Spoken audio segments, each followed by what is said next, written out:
Friends, ఇప్పుడే అందిన వార్త. స్కూల్లో బాంబు, 300 మంది పిల్లలకు ప్రమాదం అంటూ వార్తలు అయితే వినిపిస్తున్నాయండి. దీనికి సంబంధించి వివరాలు చెప్పడానికి వీడియో చేయడం జరుగుతుంది. చాలా మంది వీడియోస్తున్నారు కానీ సబ్స్క్రైబ్ కూడా మర్చిపోతున్నారండి. దయచేసి ఛానల్ సబ్స్క్రైబ్ చేసుకొని బెల్ ఐకాన్ ఆల్ పై ట్యాప్ చేయండి. ఇటువంటి ఇంపార్టెంట్ ఇన్ఫర్మేషన్ మిస్ అవ్వకుండా మీ ఫోన్ నోటిఫికేషన్ రూపంలో వస్తుందండి. చాలా మంది మీరు చూస్తున్నారు కానీ లైక్ చేయడం లేదండి. దయచేసి లైక్ చేయండి. ఇన్ఫర్మేషన్ అందరూ రీచ్ చేసిన వారు అవుతాం మనం. బాంబు బెదిరింపులతో దేశ రాజధాని ఉలిక్కిపడింది. ఢిల్లీ, నోయిడా ప్రాంతాల్లో పదుల సంఖ్యలో స్కూళ్లకు ఏకకాలంలో బాంబు బెదిరింపులు రావడంతో తీవ్ర కలకలం రేపింది.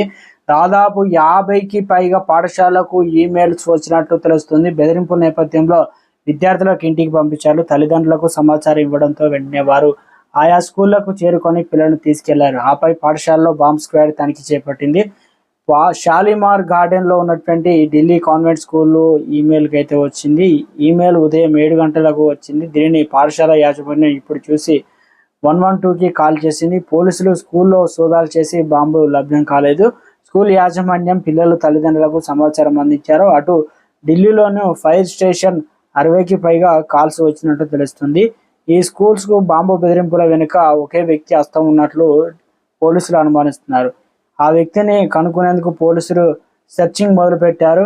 ఢిల్లీ డీసీపీ అపూర్వ గుప్తా మాట్లాడుతూ, ఉదయం నుంచి చాలా స్కూళ్లకు ఈమెయిల్స్ వచ్చాయి. స్కూళ్ళు ఖాళీ చేయిస్తున్నారు. ఇక ఇన్ఫర్మేషన్ వస్తూనే ఉంది. మాకు తెలిసినంత వరకు ఈ మెయిల్స్లో కంటెంట్ అంతా అలాగే ఉందని పేర్కొన్నారు. దీనిపైన ఢిల్లీ విద్యాశాఖ మంత్రి అతీష్ షా స్పందించారు.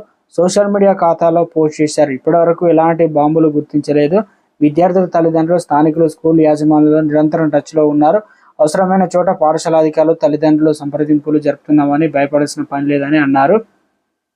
ఈమెయిల్స్ అనేది రష్యా నుంచి వచ్చినట్లు వార్తాకథనాలు అయితే వినిపిస్తున్నాయండి. పెద్ద ప్రమాదమే తప్పింది.